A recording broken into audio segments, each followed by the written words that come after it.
Wedding photographers of Reddit, what's the most fucked wedding you've been to? A few months ago, I had a wedding gig in Charleston. The bride had booked me a year in advance right after they got engaged.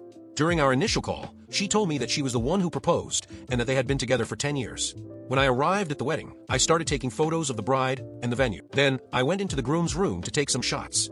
I found him naked making out with someone. He told me to shut up and leave. I left confused, thinking it was the bride, but when I went to the bride's room, she was there getting ready. I realized it was the maid of honor, the bride's sister with the groom. I didn't want to ruin anyone's wedding day, so I kept going.